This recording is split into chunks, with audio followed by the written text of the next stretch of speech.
It may be easier to sit when we're called to stand.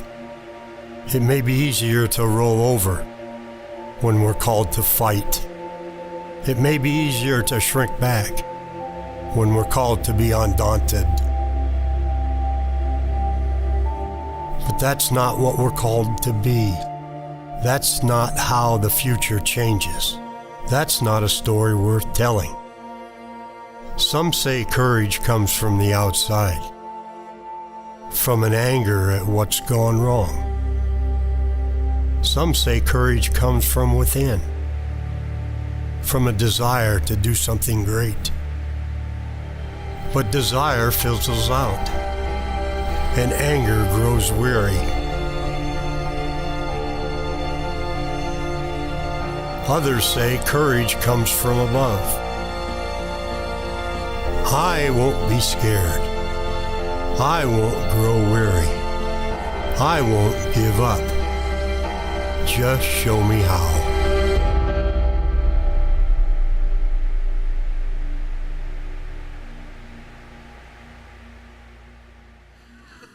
Is there anyone here this morning named Dante?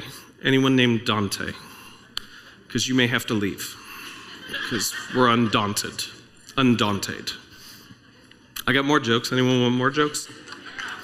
Oh, there we go. I thought of one while I was sitting right there when I should have been praying and thinking of other stuff. So if you're a lady and your ex-husband is named Dante, you should not introduce yourself to people as you have been divorced. You should say you're undaunted. You're like, nope, we're done. Hey, if you have your Bible with you, Exodus chapter 1 is where we're going to be. And I'm just going to tell you this morning, I am going to need your assistance. I kind of break when I do messages. There are two types of messages. There are teaching messages in which we're taking concepts and ideas, breaking them down, and building new concepts and ideas back up. And then there are preaching messages in which we say, hey, this is something we need to believe. And then we're going to hit it over and over again. This is a preaching message, okay? So I want you to be really clear on that. And this preaching messages require some group participation, okay? So if you believe something, you can shout, you can yell, you can clap, not for me, for the content and what we believe in. So I highly encourage you to be a part of that. So we're going to be in Exodus 1 this morning. You can use the Bible in front of you. If not, if you want to follow along on your phone, you can go to bcnazarene.org/gatherings. I highly encourage going along with it. It's fantastic because it's got all the notes and everything right there.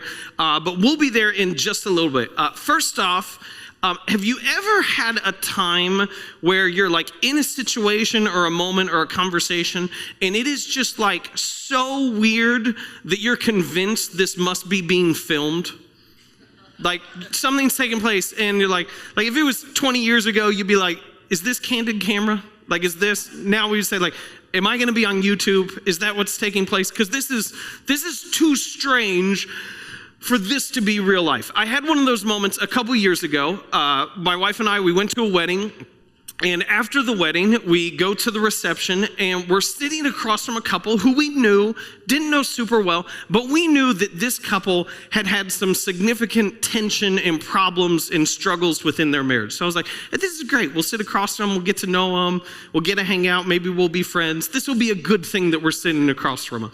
And so while we're sitting across from this couple, I know they'd moved a couple different times in their lives, and I'm just asking the guy about their story and why they moved when they did and different times in their life. And so he's telling me a part of their life in which they moved from an area of the country that was not heavily populated to where they were now. And so why did you do that? And he talked about his job. He talked about some other things.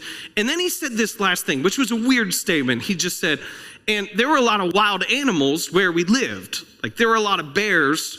And I was actually afraid that one of my family members was going to get eaten by a bear and that me trying to save my family would get eaten by a bear as well. That's weird, right? Like we're at a wedding reception and he's talking about getting eaten by a bear. So he says that, and that I would get eaten by a bear as well trying to save my family. I didn't realize that his wife was paying attention to our conversation.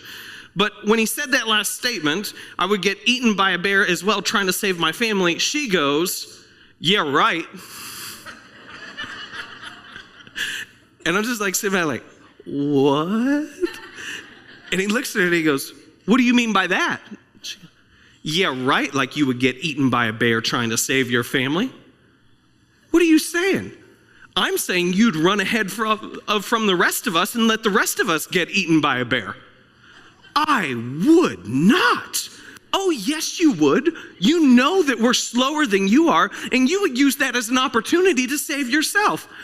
As a man of the family, I would get eaten by a bear before my family's getting eaten by a bear. And so I'm just like sitting there all the time like, what is happening? Like, it's a little awkward when a married couple bickers in front of you anyway. Like, that's odd. But I have never had a married couple fight, like outright fight, at a ceremony that we're celebrating love over a hypothetical bear and who would get eaten first. And so I turned to Bethany, and she's already getting cake. And so I'm abandoned, and I'm here by myself. And then this is the last statement the guy said. I'm not going to get this exactly word for word, but I'll get the general idea. One of the last statements he said, how dare you think that as a man I wouldn't have the courage to let a bear eat me first? And he walked away. And I thought, man, in arguments that I've had some like good closing comments. Like I felt like I've had some good, like, you know, the statement where you like say it and then you storm out. Like the drop the microphone statements in an argument, slam the door. I was like, man, if I could end every argument that I have like that, regardless of the circumstance, regardless of what we're doing, dishes, taking the trash out, changing diapers, I'm going to end every argument with, how dare you think as a man that I don't have the courage to let the bear eat me first? It was amazing. It really was. I know, and I just want to really clarify here. Like, I know pastors tell stories where some of you are like, oh, there's no way. That happened. Like, it really happened. I kept the names and the state away because I don't want this couple to find out that I'm talking about them, okay? Like, it really happened. It was crazy. And when that was done, I had two thoughts. The first thought was, they need counseling. Like, they need counseling. Not from me. I'm not good enough at that. They need to go see Becky Brown. Like, they need counseling. That's it. But then my second thought was, we really don't understand what courage is. Like, if that's the only context that we're talking about courage is who does the bear eat first, we really don't understand what courage is. And that's what I'd like to talk about today. Is I don't think in our lives, I don't think we have a great picture of what courage actually looks like. And I think for most of us that we have been too heavily influenced by movies when it comes to our understanding of courage. Because for us, courage is always these like significant grand moments, these epic tales of conquest and heroic acts. And the moments of courage, they always have these couple things in common. Like there's a crowd that's there watching, that's able to observe everything that's going to take place. It's always this significant moment that has been built up to. There's swelling music. Like there's always swelling music. Nice synthesizer in the background, sometimes some drums. And it's like when these three take place, we always know there's going to be a moment of courage. We always know someone's going to step out in bravery.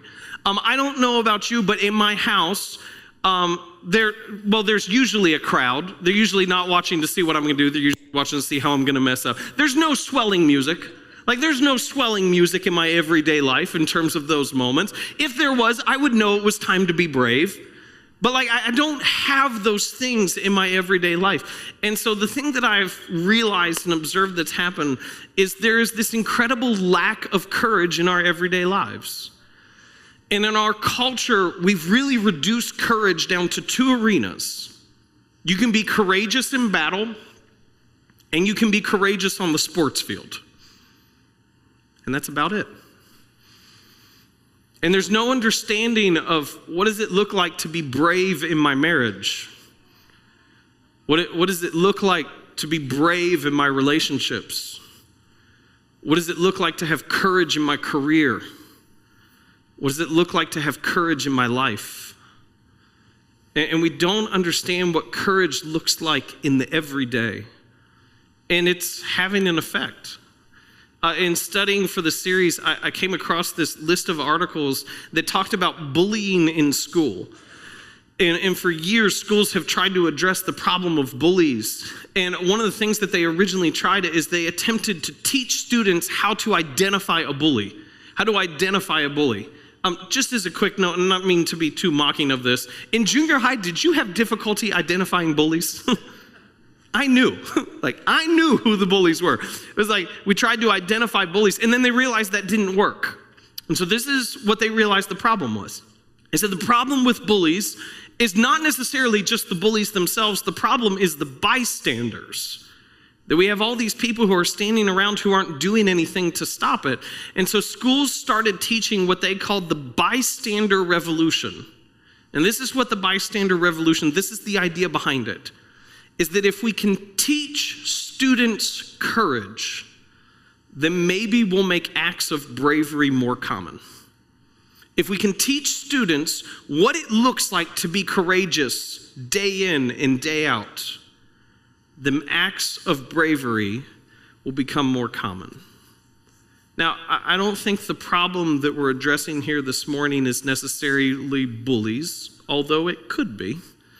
I believe the problem that we're seeking to address is living lives that are beneath our calling. Living lives that have shrunk back, that have stepped aside from the people who we believe God is calling us to become. And so today we're not actually just talking about courage. Our dictionary defines courage like this. The courage is the ability to do something that frightens one. It's doing something that scares you, which I think is a good thing. But the reality is this: if I ride on the Ferris wheel, which I'm terrified of, the world is not a better place. And so we're not simply just talking about courage and squashing spiders and dealing with snakes, although we're not even going there on the snake thing, okay? We're going further than that. And so we're talking about what it looks like to be undaunted. And we define undaunted like this: not intimidated or discouraged by danger, difficulty, or disappointment. To be undaunted is to stand firmly in who you know you're called to become, regardless of the circumstances around you. It's a willingness and an ability to, instead of sidestepping all the obstacles, to, regardless of all of that, say, this is what I know is right. This is what I know is true. This is, I know, the path that I'm supposed to be on. And so I'm going to walk forward in that. And I believe that every one of us has this desire within us. Maybe this is just when you were younger, but I don't think this goes away with age. I don't think you daydreamed. I don't think you imagined about the times that you were going to chicken out. I don't think you thought in your spare time about the time that the bully was going to step up to someone else and you were going to walk away. I don't think we thought about that. I think within each one of us, we have this idea of what it looks like to be heroic. Like we have these thoughts of what it looks like to be undaunted. And yet somewhere within the flow of life, they fizzle out, they get pushed aside, and maybe we're told, or maybe it's just something that we assume that's not for us, that's for other people. That's for the sports field, that's for battle. But there is no room for courage in your everyday life. But I don't think that's the case. I think that's within us. The author John Eldredge, in his book Wild at Heart, he says it like this. He says, deep in his heart, every man longs for a battle to fight, an adventure to live, and a beauty to rescue. This is why these movies that we watch are so captivating to us. Not because that's what we want for them, it's because that's what we want for us. That's what we want to be a part of. That's what we want our story to be. And so we're amazed by them. We're enthralled by them. We talk about it because it's a narrative we want our own lives to take. And so I'd like to talk with you about what that looks like. And I'd like to talk in this first week of the series about where courage comes from. What is the origin of courage in our lives? And over these 5 weeks, we're going to tell the story of Moses. We're going to look at several accounts and scenes from Moses' life. And if you're unfamiliar with Moses, either you are unfamiliar with the book of Exodus, or you've never seen the Charlton Heston movie, The 10 Commandments, which is so good, just so good. Timeless it is. Moses does amazing things. Moses, maybe, I didn't sit down and count, okay, so don't necessarily quote me on this. Moses maybe does more miracles than anyone else in Scripture other than Jesus himself. We see that God, through Moses, sends plagues to eventually change Pharaoh's heart, to release his people from slavery. When Moses comes in on the scene, God's people, the Israelites, have been in slavery for 400 years. And God uses Moses to release the people from slavery. Moses, in this pivotal moment when the Hebrew people are backed against the sea and the Egyptian army is coming behind them, chasing them, he holds up his staff and the sea parts in two and they walk through on dry ground.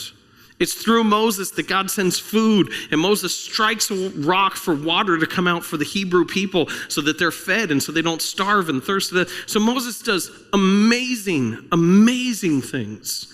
But in this first week, I want to look at the legacy that was left to Moses of courage. And we're actually going to tell the story of his mother. So if you're a superhero fan, like a comic book geek, this is in essence Moses' origin story.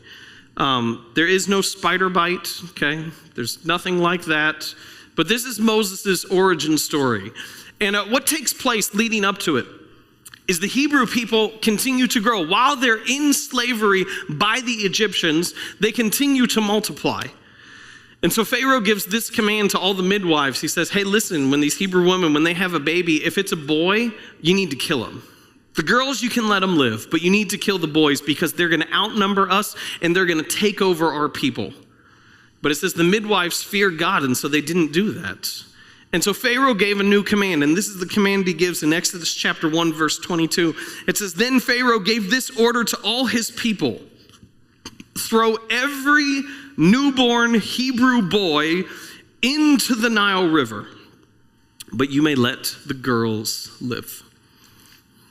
And then we begin Moses' account. Chapter 2, verse 1. It says, about this time, a man and woman from the tribe of Levi got married. The woman became pregnant and gave birth to a son. She saw that he was a special baby and kept him hidden for 3 months. Can we pause right there? Can we just acknowledge something right there? The mom acknowledged that her son was a special baby. Isn't that great? Mom, he's a special baby. Any moms out there, when you were giving your child, like child came out of the womb, wrapped in blankets, placed in your arms for the first time, any of you moms look at your newborn sons or daughters, go, oh, you're the most ordinary looking child I have ever seen in my life. You are going to grow up to be above average intelligence at best. So proud of you. Another note, if we could just pause right here. This is Moses writing the story. Like, Moses writes the book of Exodus. So years later, he's the one who sits down and says, when I came out of the womb, my mom said that I was a special baby. Like, if we could go back to the bullying problem, I don't know if anyone was picked on in junior high, but I want to ask if that comeback ever worked for you with bullies. Like, bullies are there, like, picking on you. Like, my mom said I was a special baby. Like, that goes well. So, moving on. She saw that he was a special baby and kept him hidden for 3 months. So she hides him. She doesn't do what everyone else is doing. It says, but when she could no longer hide him, she got a basket made of papyrus reeds and waterproofed it with tar and pitch. If you're having trouble picturing what that looks like, just imagine this is like a BC Flex Seal. Like the commercials where they take like the skimmer for the pool, and then all of a sudden they're riding down on it on the river or something like that. That's what she does here. She BC Flex Seals it. So, proofed it with tar and pitch. She put the baby in the basket and laid it among the reeds along the bank of the Nile River. I want to pause right there real quickly and comment on two things. First thing will be important as we go throughout this. We need to acknowledge first that Moses' mom actually did what Pharaoh's order was. She did. Like the command of Pharaoh, the order that he gave was to take the baby boys and to throw them in the Nile River. She did that, but she just did it in a different way. And this is the first thing that I want you to see, and this is going to be important as we go throughout this discussion, is that I want you to see that the difference between courage and being timid, the difference between being undaunted and shrinking back, may not necessarily be what you do, it may be how you do it. And we usually think courage is the distinction between action and inaction, and that might not be the case. Moses' mom put her son in the Nile River, but she does it in such a way that it brings life and not death. How we do the things that we do matters immensely. Second thing I want you to see, just from this first couple verses, and this is what blows me away, is, I know this is harsh to say, but this is a reality we need to acknowledge if we're going to understand this account, is that there were Hebrew baby boys who were thrown into the Nile River. Like, I'd say that's pretty obvious within the story, but we need to acknowledge that. Pharaoh gave this order, and there were Hebrew baby boys who were thrown into the Nile River. But Moses' mom was unwilling to accept that outcome.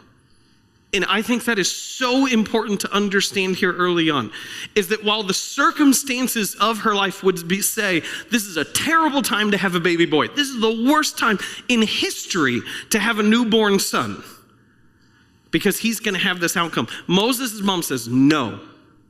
She is unwilling to let the circumstances of her life dictate the future of her family and her children. She steps out, and in doing so alters the destiny, not just of her, not just of her son, but an entire nation because she did so.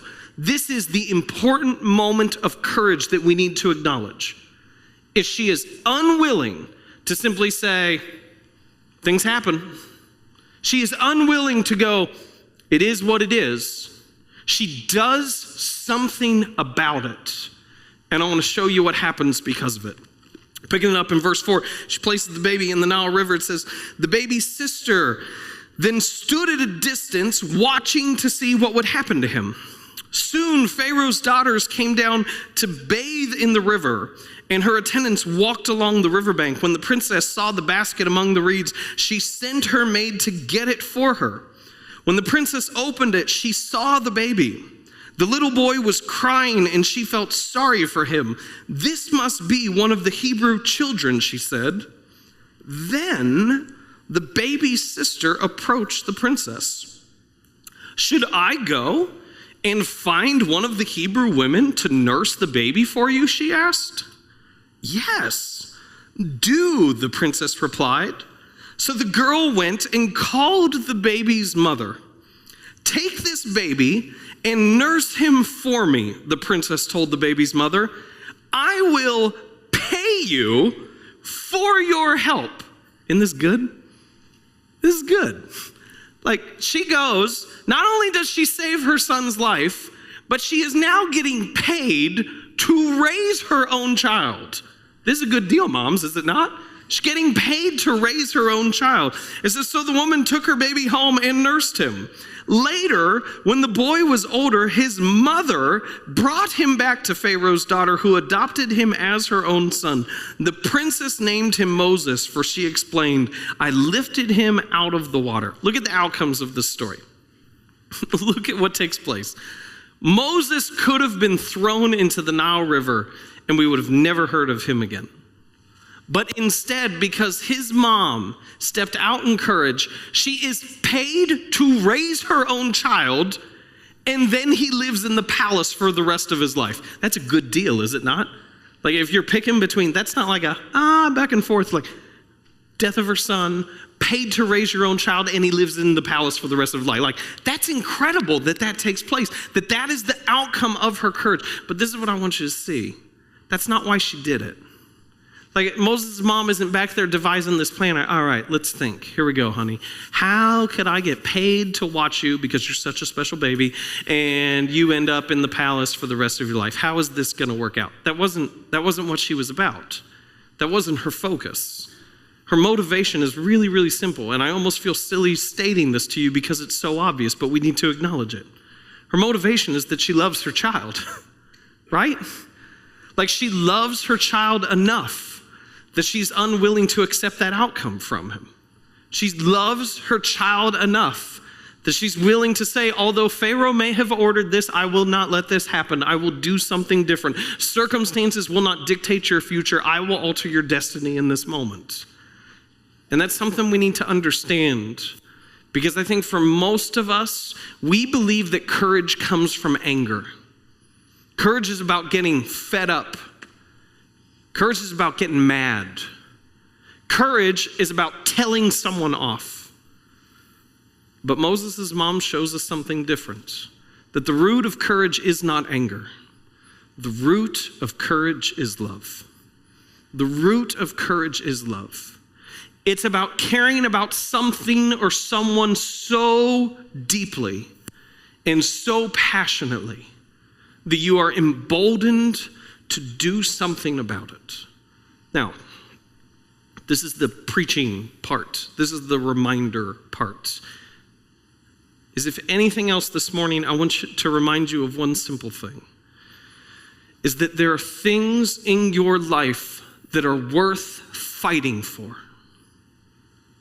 There are things in your life that are worth giving your life to, that are worth sacrificing for, that are worth risking for, that are things within your sphere of influence, within your area of responsibility, within the relationships that you have, that they are worth fighting for.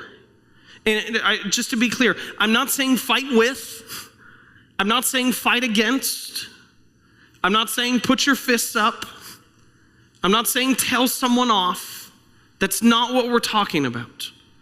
There are things that you should care so deeply about that you're unwilling to let circumstances dictate their future, but you're going to do something to alter the destiny. You're going to do something in that moment to change the direction that things are headed. And I have no doubt that if a bear were going to attack your family, that you wouldn't run away and let the slower people get eaten. I have no doubt that you would do something about it. But here's my question, is when the enemy is far more subtle, when the attack is not something clearly in front of you, but it's something that happens consistently every day, will you stand and fight? Or will you shrink back? When the enemy is not a clear opponent who's towering above you, but maybe it's something within you, or maybe it's a situation that has taken place, my question for you this morning is, will you stand undaunted? Or will you shrink back? A couple months ago, late at night, I don't know why I was watching this, but it happened to be on the television. The post-game press conference for the UConn women's basketball coach was on TV. The UConn women's basketball team, if you're unfamiliar with them, they've set all these records for consecutive wins and championships and all these other things. His name is Gino. I don't know how to pronounce his last name. It's like 5 syllables. It starts with Ari or something like that. So I'm watching Gino on TV, and they ask him this question as they're nearing this record. They said, how do you recruit your players? Like, how do you recruit your players? Because there's something different about your players. You don't necessarily go after the most talented. You don't go after the most skilled. How do you recruit your players? And his answer blew me away. Is he said, everyone today is so cool. Everyone's so cool. They make a game-winning shot. They act like it doesn't matter. They miss a game-winning shot. They go throughout their day as if nothing happened. He said, everyone's so cool. He says, I don't want those players. I want the players that are passionate. I want the players who are willing to show that something bothers them. I want the players who get upset when things don't go right. That is what I'm looking for. And I think if anything else, that needs to be a reminder for us that while we are called to be different, we are not called to be indifferent. I think it is so easy within our faith when we talk about kindness and grace and mercy and forgiveness that we have interpreted that as weak-willed. And we have interpreted that as pushovers who should just go with the flow, and that is absolutely not the case. We are called to be different, not indifferent. And there are things within your life that you need to fight for, that you should care enough about that you're willing to take a stand to change the future. I want to talk to you about 3 of them. I want to point out 3 different areas to you this morning to make this clear. The 3 different areas, they all start with the letter F, because if a pastor doesn't have alliteration, what do we have? I mean, all our abilities are lost. And I'm going to make you say them with me, because I want you to remember them. I don't want just this to be a sermon. I want this to stick with you. So the first thing you need to fight for, I want you to say this right after me. You need to fight for your family. Sorry, I thought that cue was enough. There we go. Let's try it again to make sure we can do it well. You need to fight for your family. There we go. 12 of us believe it. I'll trust you guys. We'll figure the next one, they'll fight for something else. Okay, we'll get them. I believe that you should fight for your family. And I believe this applies to everyone, but I would like for a couple minutes, I'd like to talk specifically to the men, because I think we struggle with this. Men, I have no doubt, should an intruder come into your home, that you will stand up and fight for your family. Men, I have no question, should someone come into your home ready to attack, that you would stand against them. But my question is this, is when the opponent is not clearly in front of you, when it's far more subtle, what are you doing about it? Will you let bitterness take over your home slowly?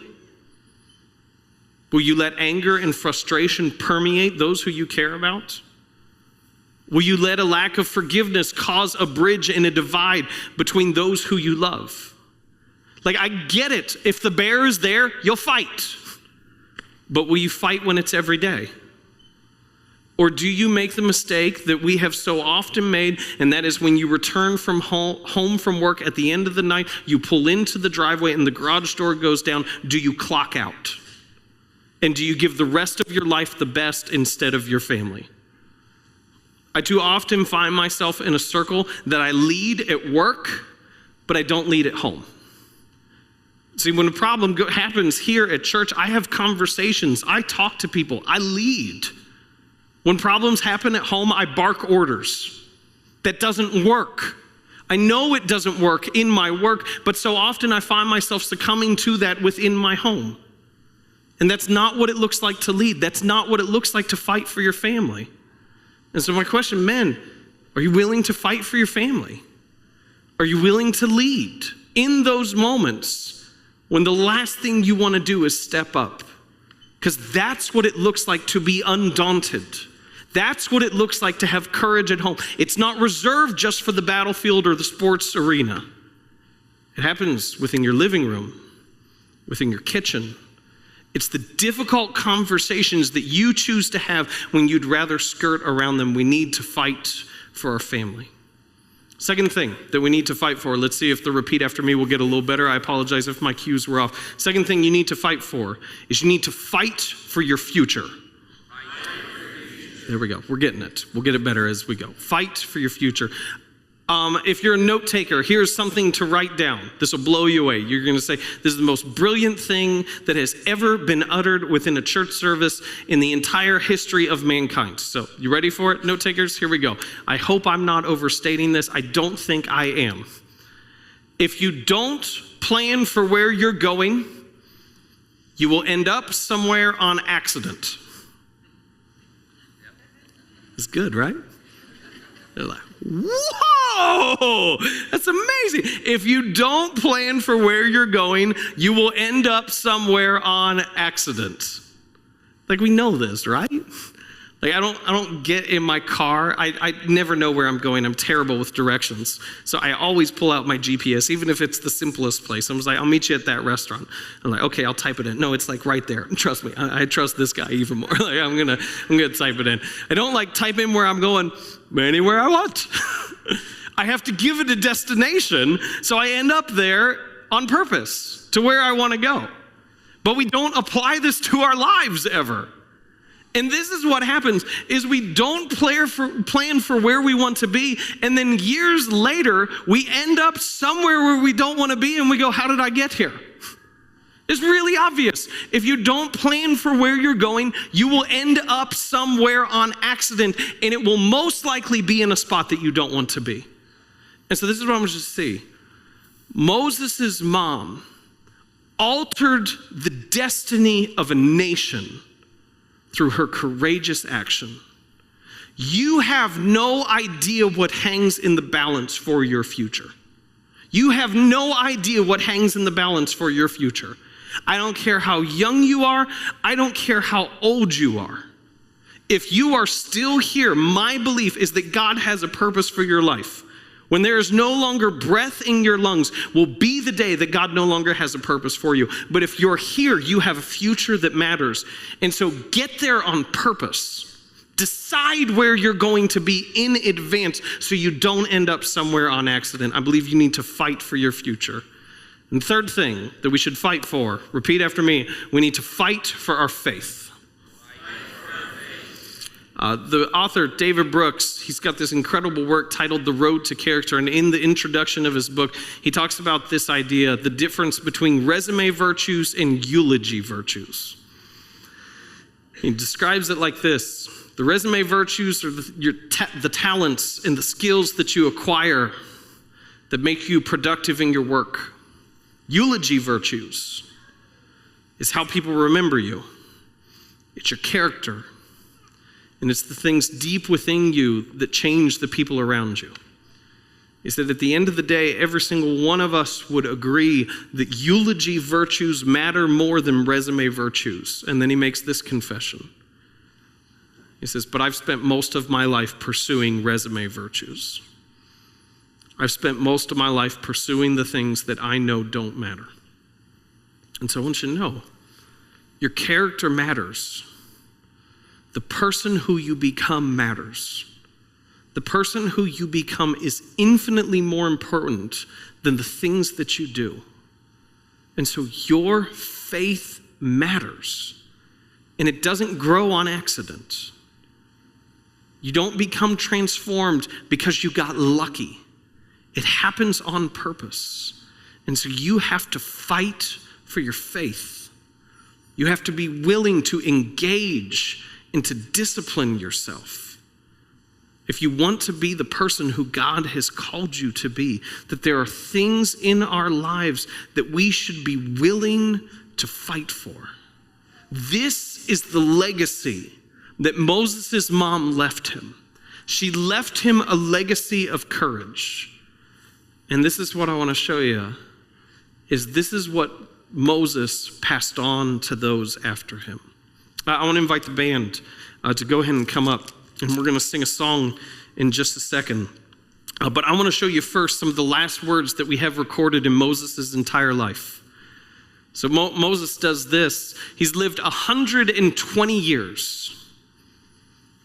And in these last words, he's about to pass the baton of leadership on to a guy by the name of Joshua. And these are some of the last words that we have that Moses speaks to Joshua. So this is like the deathbed moment. This is like, Joshua, come in, come close, pay attention. If you forget everything else, know this. If you're going to lead these people and you're going to do incredible things. But this is the one thing you have to remember. My last breath, this is what I'm going to tell you at the end of my life. He says this. This is Deuteronomy 31, verse 6. He tells Joshua, so be strong and courageous. And Joshua, if you get the rest of it wrong, be strong and courageous. Do not be afraid. Do not panic before them. For the Lord your God will personally go ahead of you. He will neither fail you nor abandon you. Isn't that awesome? He says, Joshua, be strong and courageous, and this is why. For the Lord your God will personally go ahead of you. He will neither fail nor abandon you. This is what Moses showed us, that we can live undaunted because we know God won't fail or abandon us. We don't risk just to take risk. We don't have courage just because it's an emboldening word. That's not it. We can live undaunted, not intimidated or discouraged, because we know God won't fail or abandon us. At the end of the day, more than anything else, courage is an act of trust and faith in our Heavenly Father. Because we understand that when He changes us, the world we live in changes as a result of it. And so I want to invite you, if you would, right now, go ahead, please stand. And together, we're going to sing this song, which more than anything else is a prayer that we lift up in melody. And it's a prayer of surrender, understanding that the God who we can trust is the reason why we have courage. So let's sing this together.